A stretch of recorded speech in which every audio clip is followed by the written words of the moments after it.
Welcome, everybody. It's Rosie and Matthew coming straight to you from New Mexico and British Columbia.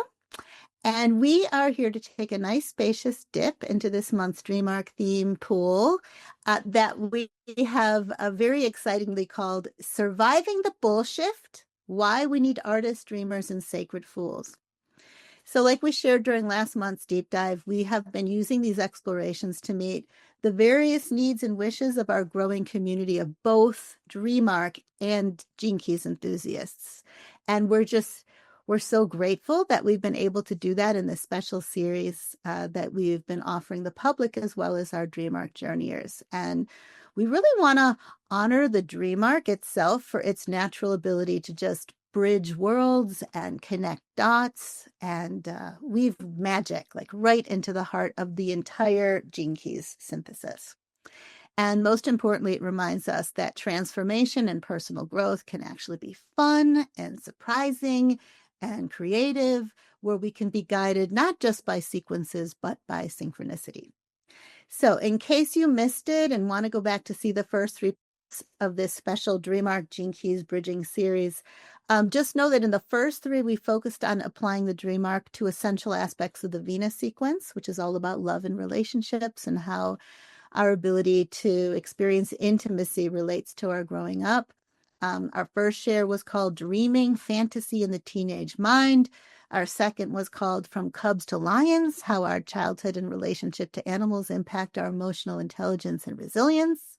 Last month in part 3, we brought the Venus sequence together with the newest and most recently released Gene Keys program, the Star Pearl, where we focused on what's known as the stability sphere. And we called that transmission Ram-Inspired Strength: Cultivating Stability and Staying Grounded in a Shifting World.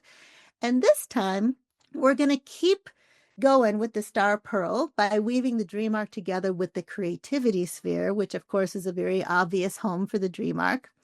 And we're going to call in one of the most powerful and creatively potent guardians in the DreamArc to enrich our explorations, which is the bull, as well as other potent and relevant archetypes like the sacred fool and other things that Matthew is just spontaneously going to bring into the fold, as he always does. But for now, we would just like to hear a little bit from you. So let us know in the comments where you're tuning in from. Feel free to share what your relationship is to the DreamArc. Like, have you been around for a long time? Are you completely new? Somewhere in between? You're all welcome. And yeah, and so this is pre-recorded, so we're going to look at what comes through a little bit later once we launch this sharing. So for now, I just want to hand the baton over to you, Matthew, so you can bring us together energetically through an attunement. And then after that, we'll dance around this month's theme and share contemplative questions along the way to support everybody's journey, no matter where they happen to be. All right, in the DreamArc or in the Gene Keys. So Matthew, you wanna take it from here? Awesome. Thank you, Rosie. Yes, let's do a bit of an attunement here, and let's just invite you to close your eyes in this moment, and we're going to just return to the quiet for a moment. Creativity emerges out of the void, out of the unknown, out of the uncertainty. And so we're just going to be with that. And we're going to breathe with that. And so as always, we just bring our attention to our breath, our own natural rhythm, even with the uncertainty in life, the unknowns, we can find our own natural rhythm with our breath. And as we breathe, we just allow ourselves to relax a little and allow the distractions of the day to melt away. And we're bringing with us into this attunement themes related to creativity. Creativity sphere is governed by the representative key is the first Gene Key, which moves from entropy to freshness to the city of beauty.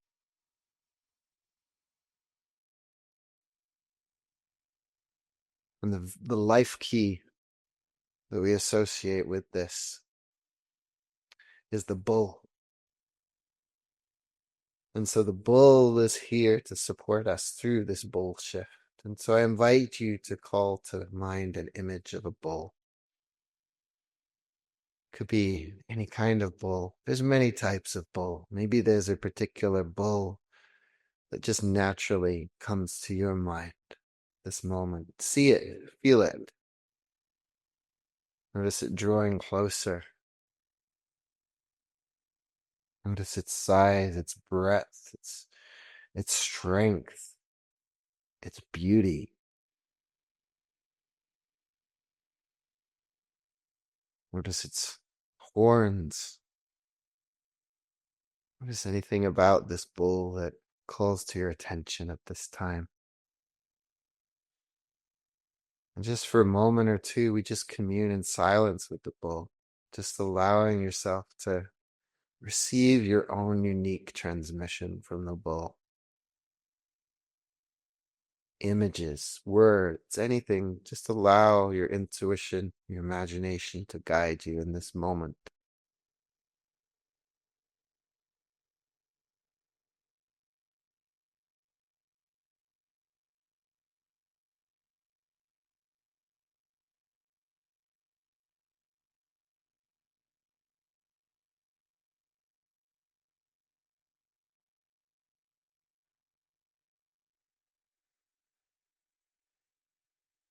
Perhaps we draw our attention to anywhere where we might feel an experience of entropy. It might be a numbness. Numbness is the fertile ground for creativity. Allowing ourselves to enter into the darkness, to the void. Allowing ourselves to just notice and recognize anywhere that we might feel a numbness. Is there something that wants to emerge from that? Just recognizing that we feel numb is enough.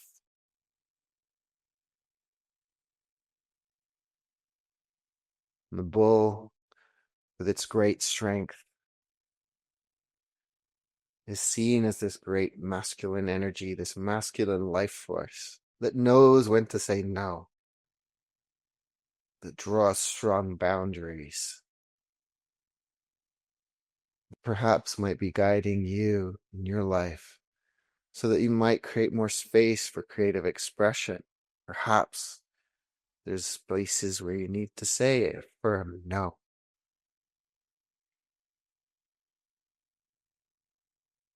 Perhaps as you see the bull before you, perhaps you also notice a female companion, or perhaps many. The cow. This is the yin, the feminine, that helps to bring balance to the masculine. Creativity flows when there's that room for expression. But we can get bogged down at times by some of the structures. And so Star Pearl reminds us continuously that we're here finding a balance between structure and flow. So perhaps the bull and the cow have something for you, something that is unique to you, a guidance that is unique to you, to support you into attuning to your unique expressions of creativity.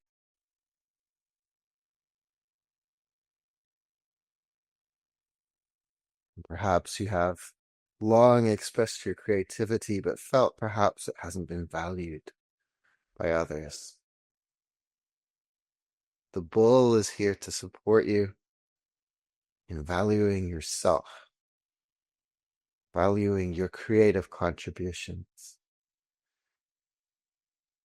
Imagine that you could create and keep on creating, regardless of how the others in the world, in your community receive it, trusting and knowing that it has value to you, that is valuable to you, that you are valuable You're valuable independent of anything you do. You are valuable because of who you are. Your creativity can be the way you show up in the world.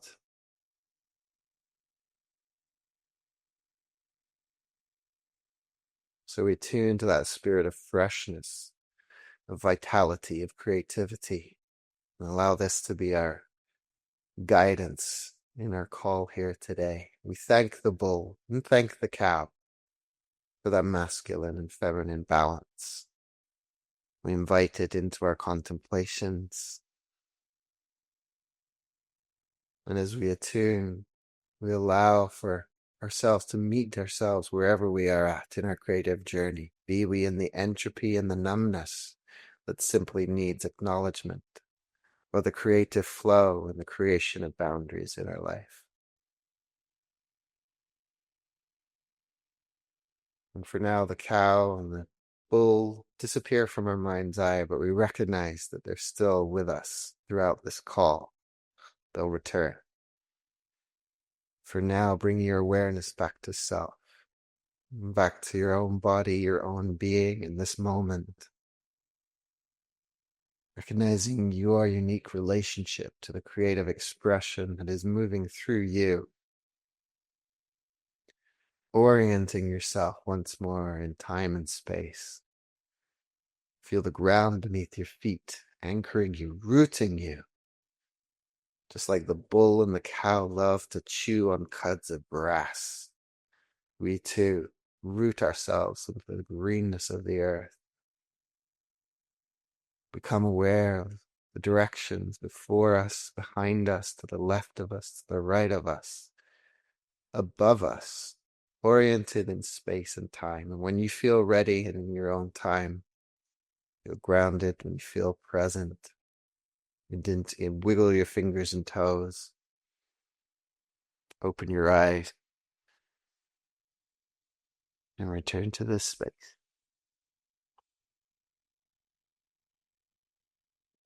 Thank you. My God. That was beautiful, Matthew. I think you did that one just for me. I think that was just totally for me. Yeah. I thought it was good for me. I thought it was being totally selfish and it was just for me. Okay. No, that was for me, Matthew. Okay, good. Oh my God. Yeah. Thank you for bringing us together and planting such rich and fertile seeds for our explorations and bringing us back into the breath and inviting us to relax and surrender into the unknown and make friends with the darkness or the numbness that we might be feeling. And that invitation to really commune with our inner bull and cow, so that we can call upon our yang boundaries to make even more room and to value who we are and how we show up and say yes to our inner yin yeses and creative contributions. Yeah, lots of very profound food for contemplation from that beautiful attunement. So thank you so much, Matthew. And I thought maybe I could just start by offering a question to everybody here, whenever you happen to be watching this video, inspired by what Matthew just said, which is when the world feels heavy or absurd or depressing or terrifying, and maybe when you're feeling that numbness inside, I have a difficult time, like having a difficult time really feeling that inner spark. What is the way that you lighten up or like go into the numbness to pull forth like from the well, a deeper capacity for joy or humor without checking out? I think that's the most important piece. Like, how do you lighten up without checking out? How do you bring freshness into your life without doing that thing that some of us do? I know I do. I certainly know how to check out. So maybe you have like a practice that almost always leaves you feeling lighter after you've done it, or a person that just somehow always is able to get you to laugh, no matter how seriously you're taking yourself in your life at that moment. Or maybe you have an animal in your life who has a way of just going straight to your heart and opening it up, just by sitting on your lap. or looking over. I know we're always looking over on the couch in Matthew's room, and we always see Gracie doing something absolutely adorable. No matter how serious our conversation is, our spirits just lift. Maybe there's a teaching or an activity or a capacity for dark humor or something else. So whatever it is, we'd love to hear from you and to learn from each other. So just, pop it in the comments, your secret for reconnecting with your capacity for joy through the unknown, through the numbness, during times that are not obviously conducive to joy. Okay. So, Matthew, you already did such an amazing job of, helping us connect to the theme of our call today. So I'm just going to keep riffing on what you brought up in a dream archy kind of way and have a look at the theme of creativity with its connection to the bull as well as the star pearl. And I just want to say, Matthew and I decided to call this gathering Surviving the Bull Shift because so many of us on the planet are like knee deep in it right now. But as Matthew so eloquently said, the bull part of the bull shift isn't just a great way of describing the mess that we seem to be in. It's also pointing us to the medicine, right? The bull archetype, which we'll share more about as we go, can really represent that ground beneath our feet. And it's our wake-up call to slow down and to feel the earth beneath us and to remember what actually matters and our value and what we value, and then to start building structures, the ones that we need to really house and channel our creative spirit. And just the other day, I heard this short clip from Zach Bush, where he talked about how what used to take humans like 100 years to move from like a state of being victims to being perpetrators and then back again. It's like now humanity, we can make that transition in a matter of seconds in our psyche. And what I love most about what he said in the end of that clip was that now we're being invited to move from victim to perpetrator to creator, also in a matter of minutes or seconds. We're actually capable of that. And that's why we need the artists and the dreamers and the sacred fools in the world, and why we need to recognize and grow those archetypes inside of ourselves. Not to help us escape reality, but to help us reshape it and actually create a new reality, to bring levity where there's been heaviness, and to make beauty out of what's been broken. So I wanted to share, like I live in a co-housing community here in Santa Fe where we have a shared kitchen. And one day the shelf that basically held enough plates and bowls for like 100 people just like fell off the wall out of the blue. And all of our like rainbow colored plates just smashed into like thousands of pieces. And of course, at first, we were all like in total shock and grieving and had to figure out how the hell we were going to afford like replacing all those plates and bowls. But then, like, thanks to the sacred artists of our community, we ended up creating this gorgeous mosaic out of the broken pieces. Wow. And it gives me every joy every time I walk by it. Isn't that amazing?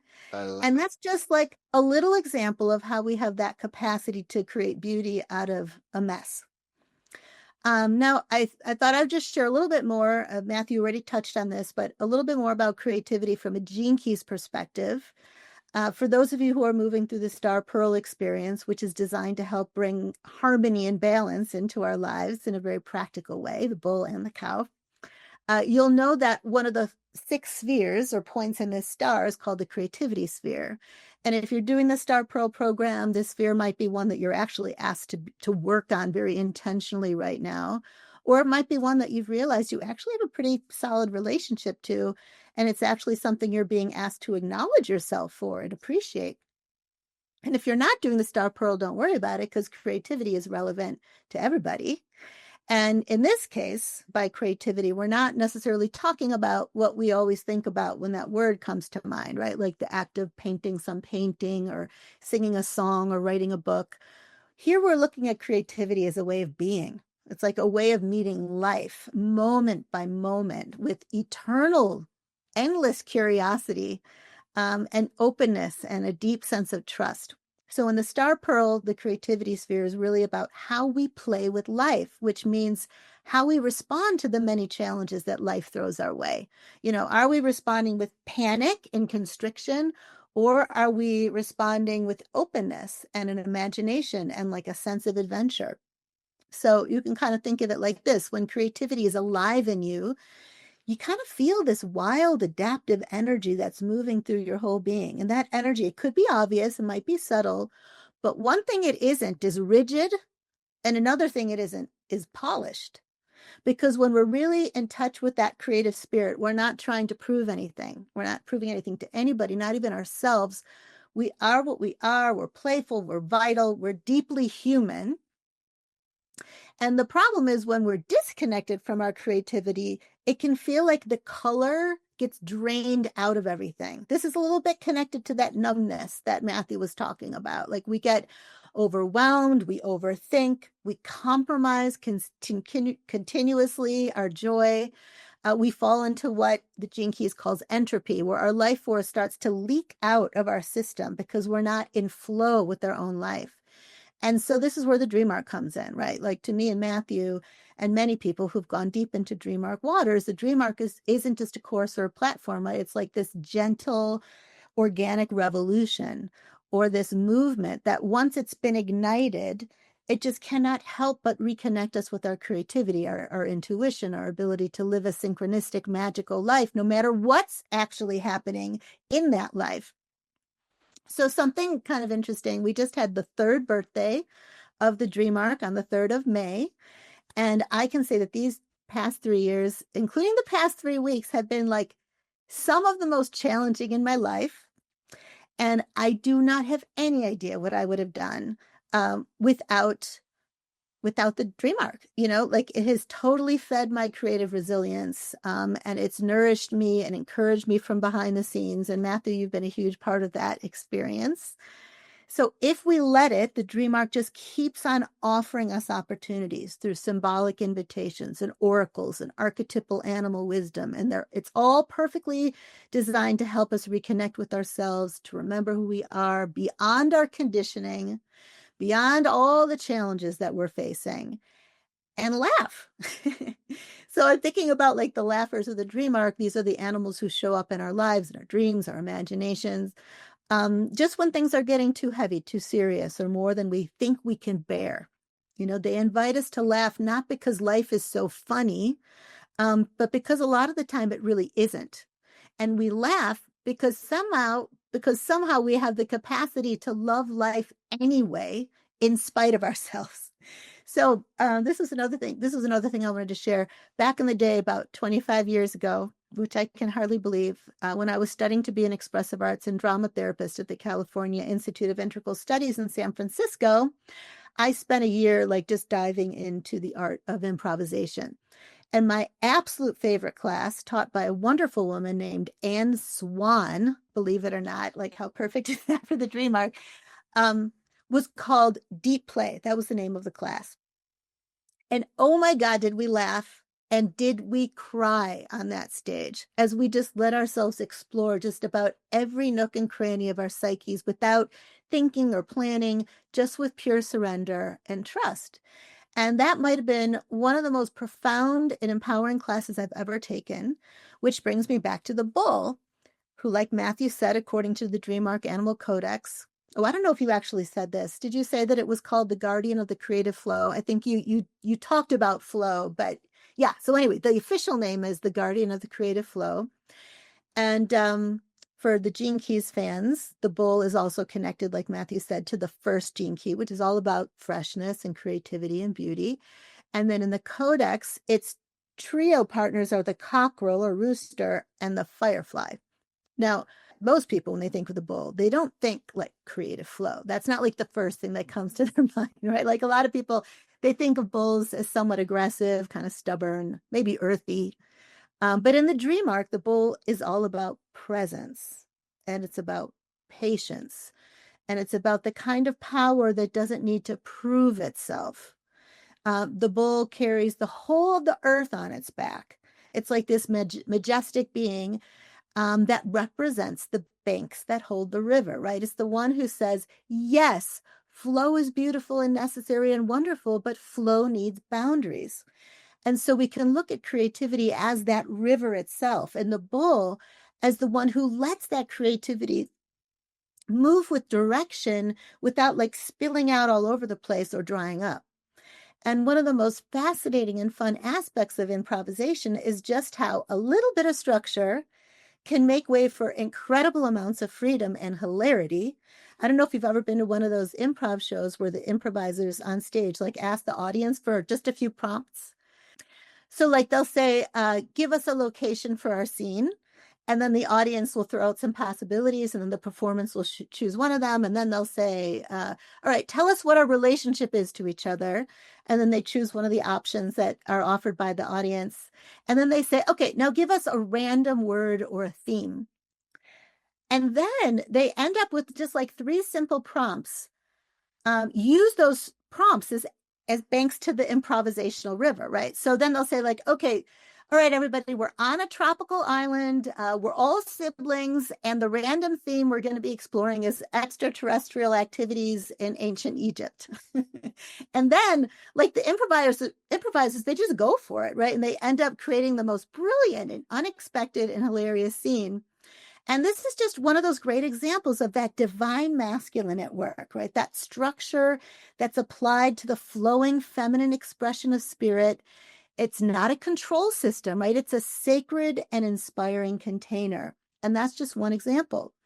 But really, our deeper invitation to all of you is to see the bull as a protective, loving presence that's here to support you in saying to yourself, no, you don't have to give endlessly in order to be loved and connected. And no, you don't need to do this, whatever the this is for you, completely on your own. And no, you're not here to copy somebody else in their path. You can be yourself. And yes, you're here to ignite and tend to and protect your own unique creative spark, like to ground your wildness and to serve from a place of wholeness as opposed to losing yourself completely to burnout or compromise or sacrifice. So the bull is also here to remind all of us that we don't need to do it all. And it's really interesting because Matthew and I often choose the themes for these transmissions in advance of when we get to do these pre-recorded sessions and have these conversations. And I want to say, Matthew, you are particularly amazing at listening to the field and picking up on themes that are arising organically. And just every single time, the timing of the themes we end up choosing are just uncannily good. Like I said before, like I don't think I've ever needed the bull energy as much as I do now at this time of my life. So we really invite you to take in any part of that message that resonates. And here are just a few bull-inspired questions for you to take into your contemplations. And I'm going to want to hear from you, Matthew, really soon in relation to these. So one is like, where might you be overstretching or compromising too much in your life? Is there a place or situation where you've been holding on tightly and you sense it's time to let go, or to relax more than you've allowed yourself to, or maybe say goodbye?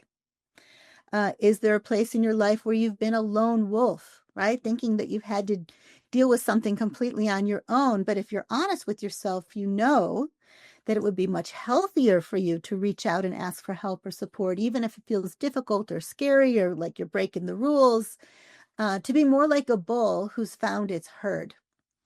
And then the last question you might want to percolate on is, do you need to say no to something or someone so that you can say yes to something that truly matters to you? So, Matthew, I know that was a lot, but are there any of those questions that spark something in you or anything else you feel inspired to share? Yeah, I'm listening to my body right now too, and it's interesting because the first gene key happens to be my evolution gene key and my creativity sphere in my gene keys profile. And so I know that we're just, like invoking the spirit of the bull and just invoking the spirit of creativity. It's quite often where I feel you asked about the tightness. Is there anything you're holding on to tightly? And there's a tightening in my belly. And so it's telling me that I'm holding on to something here. There's a tightness there that I'm going to pay attention to. And so I can listen to that as I listen into that. And this is like part of that practice you're talking about too. It's like as I'm listening into that tightness, it's like, oh yeah, okay, what is it? And then I'm like trusting whatever images pop up or and so if I'm as I'm listening to this tightness, as I'm feeling into this tightness right now, it's like the first thing that shows up is images of flowers. It's kind of giving me a springtime. So it's like this might be a letting go of a season in my life, or something like that. So I'm just kind of listening to that in this moment. And even just saying that, I was feeling a bit lighter there. And but just really honoring that. And so I'm gonna listen to that. I'm like, yeah, where else am I holding on to something tightly? Um, and there are, the creative project I am working on, writing some creative stories right now. And, there's an expression when you're doing creative writing is like, you got to be ready to kill your darlings, right? And so it's like those those characters that I've created, or the storyline that I've created, that I'm like, oh, really holding on tightly to that, because it seems like something, but it's actually what happens if I let go of that storyline, because there's something else that seems to be bubbling up. And so that's kind of what I've been doing in my creative process, in my writing process. And so I'm going to listen into that further. It's like perhaps there's somewhere I'm still holding on tightly within that process. And one of the other questions you asked was around the nose, and and not the nose, but the nose. Although when we were in the meditation, I kept seeing a bull ring on the nose, so the nose of the bull was drawing me in for some reason. And maybe there's something about the quality of the bull ring that's important there. But I'm getting there's a lot in flux right now, and there's a lot of uncertainty with things, and it's in embracing that uncertainty and recognizing what is a yes, felt yes in the moment, and versus what isn't a no altogether, but it's a no right now. It's not the right timing for something. There's a few projects that I'm working on with people, and it's like, oh, I can feel the excitement for that, and I can feel I really want to journey and work with this person. And and I've been really grateful for all these invitations that are coming my way. And it's also and listening to the yes, and listening to, well, it's a no right now, but it's not a no. It's a yes, but it's a no in this moment. And so really listening to that. And so just this morning there were a couple of things where I shared. It's like, I'd say no to something at this time. And so that feels like that's really cultivating that spirit of the bull. And what it does is it makes room for that creativity. Part of that as well is like with my writing, is dedicating a period of my time in my day, giving some structure that way, so that I can actually sit and write this thing, so I can sit and write, even if sometimes I'm staring at an empty page, but it's like it's a no to everything else in that time, because this is my creative time. This is what I'm working on at this time. And so the nose of the bull and the nose of the boundaries in that sense is something definitely I'm really listening to in my own creative process at the moment. Wow, Matthew. Yeah, thank you so much. Thank you for showing us how this creative, improvisational, and exploratory soup that we're stirring together has been working its way through your own life and system, even in this moment, like areas where you can detect some tightness in the body, and just paying attention to the relationship between that physical sensation and the imagery that comes forward, and sharing that, and then noticing how even through the sharing of it, the energy starts to shift. And I love to how you're sharing like area, like the potential that you're being asked to let go of a season, or maybe restructure your time so that you can make more room for your creative life. And it's also how you're discerning between the total no and the not right now. That's a really important discernment for all of us to be thinking about. And this willingness to cultivate like the ability to kill darlings in service of the deeper creative call, and in terms of what's actually being asked for in this moment. So that was a wonderful invitation you just extended to us. And you've already touched on the sacred fool in many ways, but I thought I would share more about that, because when we're talking about creativity, there's kind of the way that creativity keeps us alive. And then there's the question of who keeps it alive. And that's where the sacred fool comes in, right? The sacred fool is the one, that archetype that we can call forth, who's brave and wild and crazy enough to walk barefoot through the bull shift while laughing and then somehow like coming out cleaner than everybody else. Sacred fools, like, they don't bypass the mess, right? They swim in it, they play with it, they talk to it, they dance with it, and ultimately they turn it into something else, into something unexpected, kind of like that mosaic at my community. And similar to the artists of life, they're here to turn bullshit into beauty. So fools turn bullshit into laughter as well, right? So creative beings and the fools of this world are medicine bringers. Like without them, we would not be sane. And of course, the sacred fool is something much deeper. It's much more ancient, much more needed right now than a class clown, right? Or someone who's just trying to be smart and clever so that they can win the approval of the dominant tribe and culture. Like the true sacred fool is the one who actually sees and says the things that nobody else can or is willing to do. And I know, Matthew, you know a ton about this, but like in ancient courts, the jesters, right, were often the only ones who could challenge the king without losing their head. And those sacred gestures and the truth tellers in disguise, the ones who like can pierce through pride and illusion and pretense, but they don't do it with a sword, right? They do it with a wink and a chuckle. So the role of these sacred fools is not to mock us, and it's not to shame us, but it's to reveal us to ourselves so that we can become liberated. They're also the original creatives, not because they necessarily have mastered the fine arts, but because they're willing to use whatever is available to them, whatever happens to be in their hands, right? They don't need permission. They don't need to be perfect. And they often create mostly because they can't not create. And because they know that pretending to be normal is absolutely exhausting.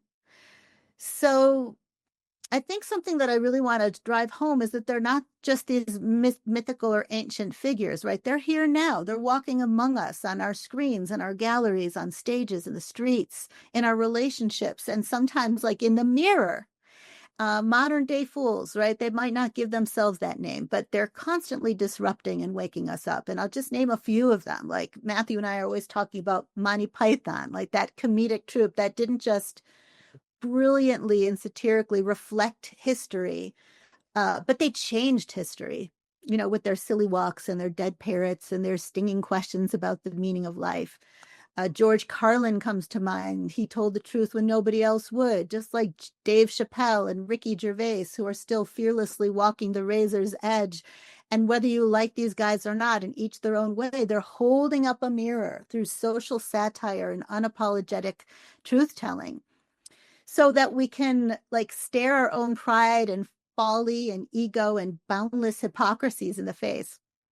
And I was thinking about like Sarah Silverman, who's this comedian who's brought us her provocative and compassionate and often offensive humor just to call out our cultural blind spots.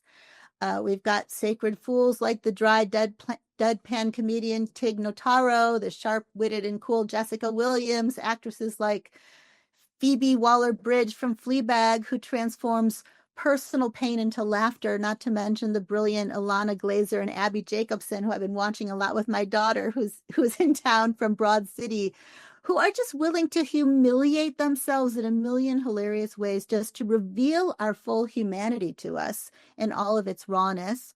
And then, of course, we've got our Jim Carreys of the world, who beneath that incredible physical comedy are these profound mystics in disguise. Then we have our absolutely unique artists like Bjork, who is like a cosmic oracle and creates from the most fantasy-rich, instinctual, and alive curiosity. And then we have Banksy, who Matthew brought to my attention when we were in London this past winter, this anonymous street artist, Trickster, who turns alleyways into animal-inspired wake-up calls. And these are just a few of our modern fools, our sacred disruptors and creative truth tellers who hold nothing back, right? And humor is their superpower. None of them are polished. None of them are predictable, but they work very hard at their craft. And they're oh so necessary. And what a horribly sad world we'd be in without them, especially in times like these when the bullshit is just like piling up Humor is not an escape, right? It's actually, in many cases, the only way through. So you could say that a close cousin of the sacred fool is the trickster, who also shows up across cultures. And in the dream arc, the tricksters represent a whole group of animals and archetypes who shake things up when life gets too comfortable, right? Just like sacred fools, they disrupt rigidity, they challenge our roles. They help us remember that we're not anywhere as near as in control as we think we are, which reminds me of this, something that I keep at my desk every day and look at. Relax, nothing is under control. Um, but they're not here to bring chaos for chaos's sake, right? They're here to bring transformation, not through force, but through mischief, through the back door, the side door. And they don't destroy what matters, they destroy what's stuck. So, in the coming days, months, and years, as you sift through all the bullshit in your life and in the world, we really want to invite you to remember the sacred fools and the tricksters and ask yourself, where are you taking yourself too seriously? Where are you performing when you could actually be playing? What kind of beauty are you here to create? What mess are you meant to turn into something marvelous? Where are you leaking energy because you've forgotten how to set a boundary or say no?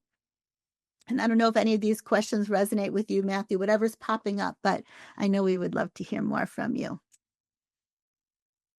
Well, so much is popping up. And, to me, this feels like, one of the things I've learned in these gatherings that we have together is that I've got my notes and a little bit of structure here, but to allow for that feminine spirit to come in and enter into this, because as you talk and as you share, from because we're not planning, we know we've both got a rough outline and you've got a rough outline, but now after you've spoken, it's like there's so many things that are alive in me in this moment. And firstly, I love that you launched all of that with Monty Python, because from the moment we started today, Monty Python was just here and present.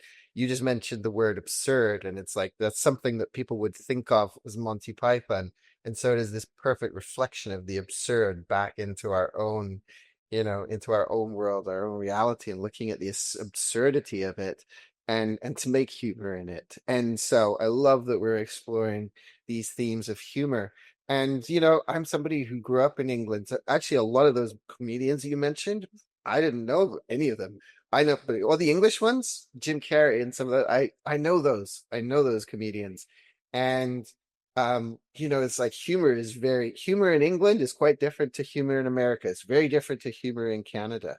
And it's a perfect example. Like you've been talking about improv. I think one of the greatest lessons for me around creativity is that, and John Cleese speaks eloquently on this, is this allowing ourselves to make mistakes, is putting our creativity out into the world, and or just even onto paper to begin with, and that it's through the mistakes we can refine. But it's like sometimes the greatest mistakes are the greatest blessings. The things that we seem to um think is wrong with something is actually something that's really nourishing for that creative journey. And so whatever we're beginning, whatever we're doing, it's like there will be changes along the route. I mean, I I wish I'd grasped this lesson early on in my life, but I came from a conditioning, a heavy conditioning, academic conditioning. Like if it was wrong, it was wrong. And I designed airplanes. If it was wrong, they fell out of the sky. People died. Like that was the pressure of being wrong that I felt.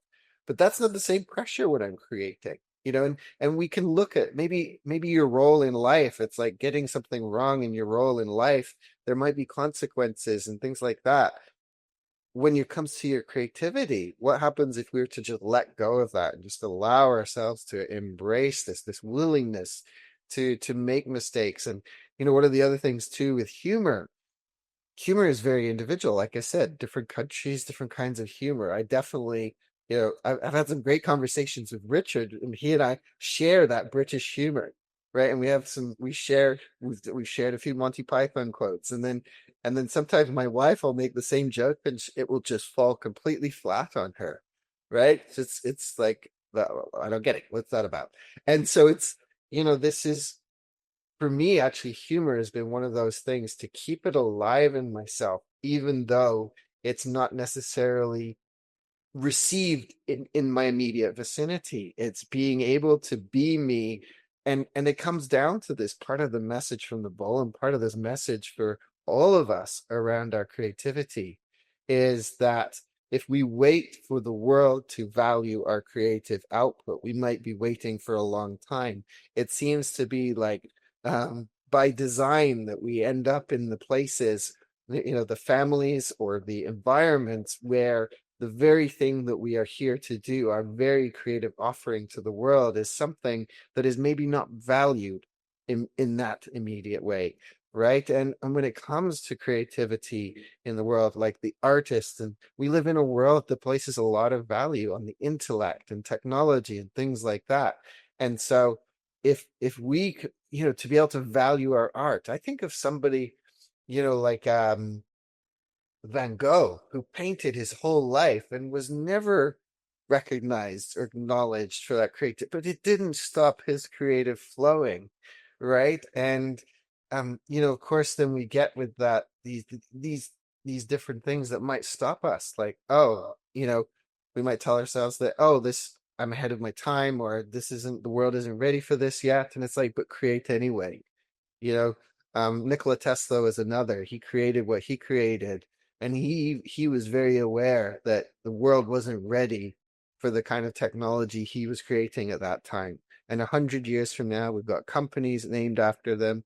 I mean, that's having its own little absurd journey right now. But the different things that he created that are sort of being picked up by the modern world. And so one of the things that I have come to deeply appreciate from the Dream Arc, from the Gene Keys, is that ability to be able to create and plant these seeds. And can we live and plant these seeds and water these seeds, even if there's a chance, like Rabindranath Tagore says, that we may not see the tree that grows. We may not sit under the shade of the tree that grows from that seed, that we can plant that seed and that we're planting it for future generations. Even if it's not completed. My aunt passed away a few years ago, and she never completed the book that she'd been spending a long time on. It was her life's mission.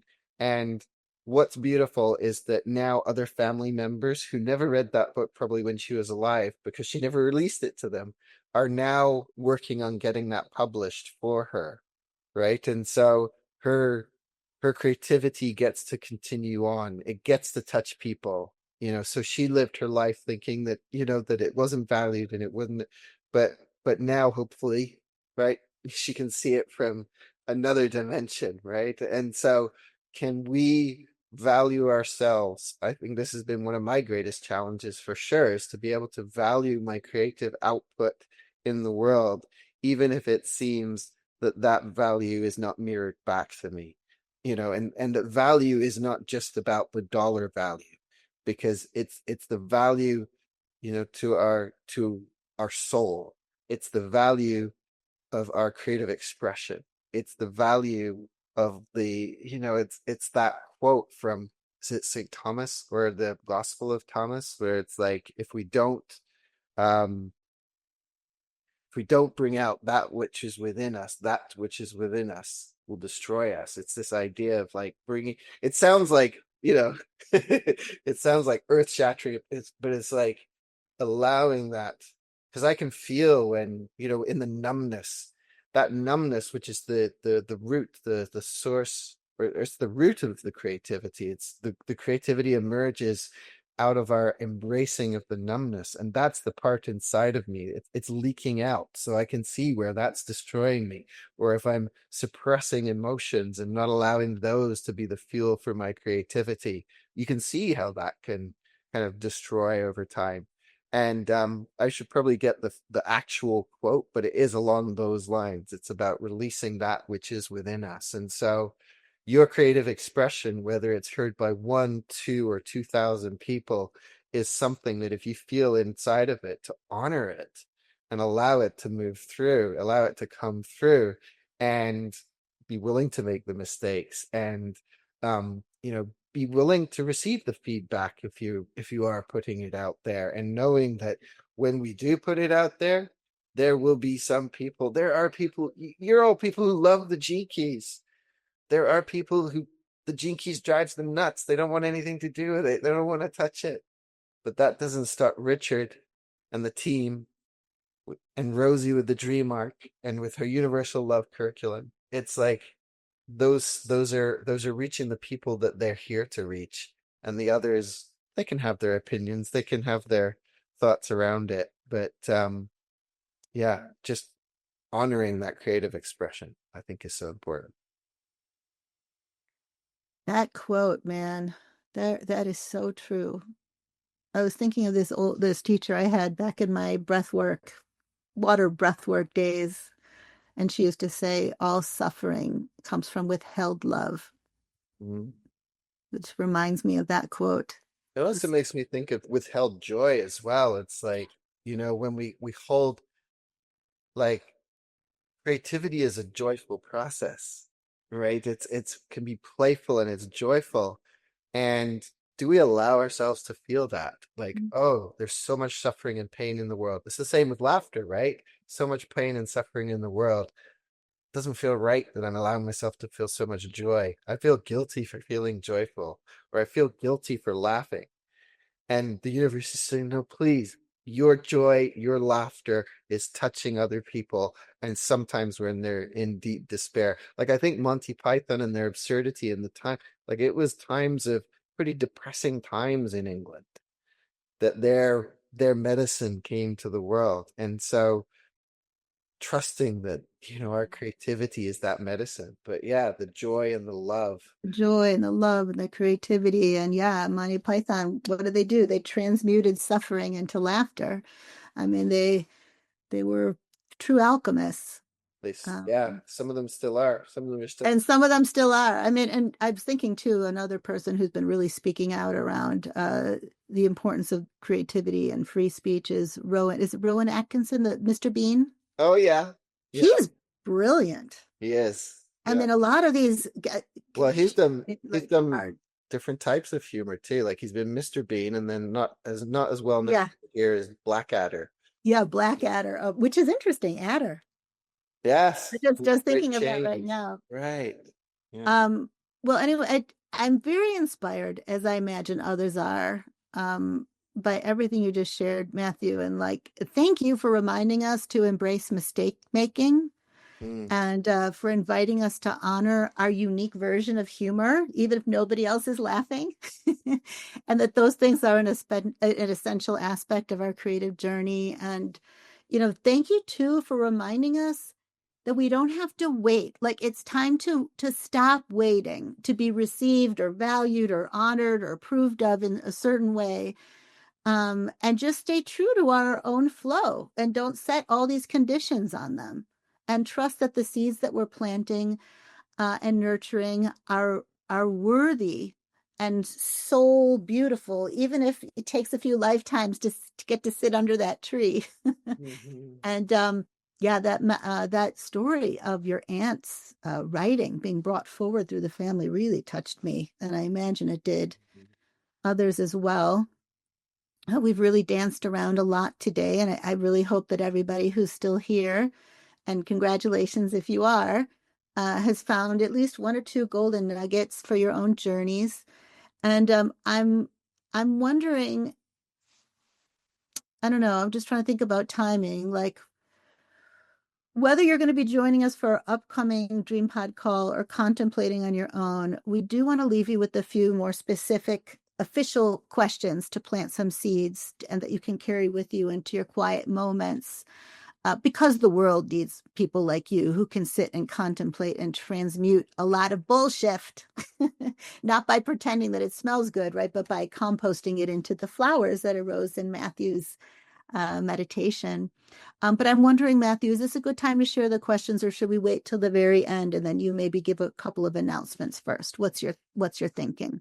Yeah, we can do the questions at the end, and we'll also have them written down beneath the Yes. as well, so you'll be able to see them there as well. Very good. Yeah. Yeah. So I'll hand it over to you, Matthew. Yeah, as far as closing, just as you were sharing there too, just wanted to this something that popped into my mind was that I think one of the most unexpected creative things that I ever created was something that Rosie's familiar with, and it's called the Original Gratitude Dance, and it's a video that's on YouTube, and it's still circling the world. It was 17 years ago. Me and a buddy created this, 2007, and it just kind of started to go viral.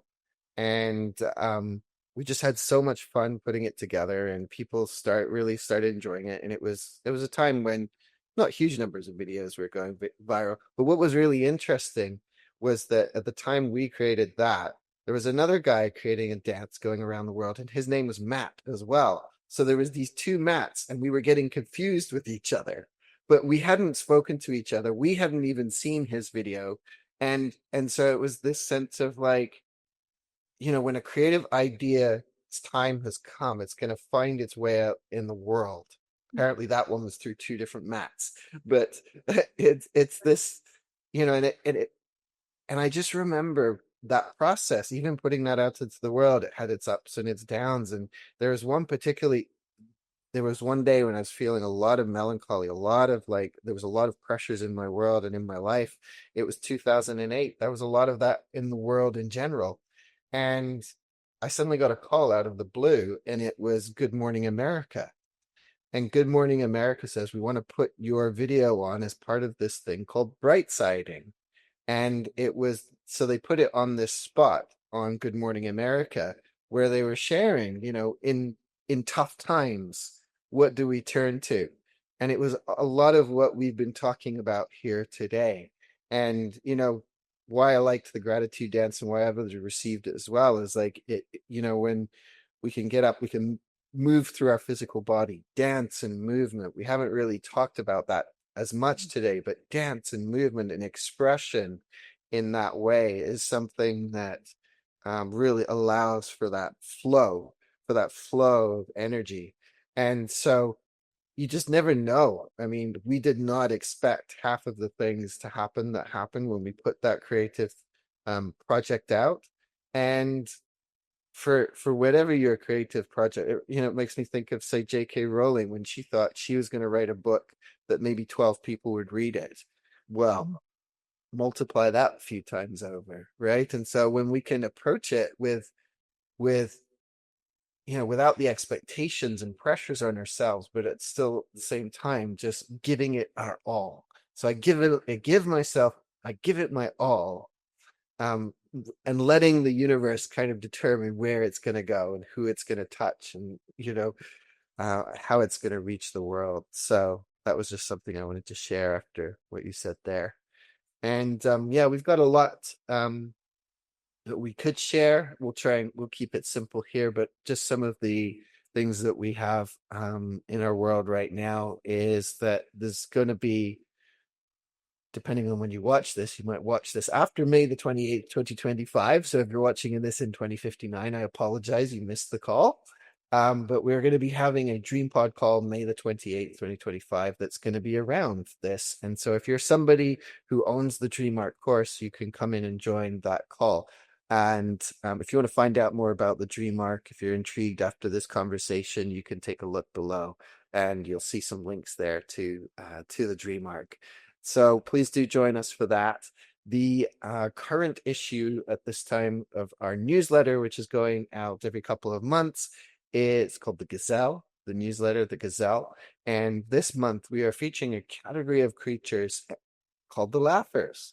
And so I love that we wove in creativity and laughter in this session here today, because we're going to be diving deeper and exploring that a little bit. So you can go in and choose a laugher oracle, and maybe there's just one creature there that might come forward and help you find the laughter within the challenges, and help you to find alignment with the real depth and power of laughter, in spite of what the world appears to look like, at this time. Like Monty Python, they saw the absurdity. This is ridiculous. What kind of a world we live in? I know, let's make something really absurd and run with it. And so the gazelles, that's out. And then again, depending on the time you watch this video, it might be another version of the gazelle, but we keep it coming out every couple of months. So those are the main things that I wanted to mention here. Hopefully those of you that are just new to this dream arc thing, and maybe even the gene keys, got something out of this. And if you're journeying elsewhere in the gene keys, the dream arc, the gift of the dream arc, one of the gifts of the dream arc is the creative inspiration that arises out of it. So, and Rosy is just an amazing guide and facilitator for the opening up of the creative process. And so we have that throughout the course material. There's activities and invitations from Rosy, from Richard Rudd and his animal transmissions throughout there. And so if you haven't dived into the dream arc, if you're curious, it's a fun and unique way to open up to creativity and intuition in your life. And so if this is your first dabble into the dream arc, welcome. Hope you enjoyed your time with us. And yeah, I think that's it for me. So I think we can leave everybody with some of those powerful questions of yours, Rosie. Wonderful. Thank you so much, Matthew. The dream arc would be nothing without Matthew. We call him our Green Knight. And he may be going through a metamorphosis. He gets his head chopped off once a year, the Green Knight. So it's part of the myth and the story. So I'm cool so with that. Sorry. Okay, I'm glad you're cool with that. All right. So I have I have it here. Okay. 3 questions. And just pick the one that you resonate with or some combination. Where in your life are you taking things too seriously or swallowing some bullshit that you're ready to kind of release or transmute?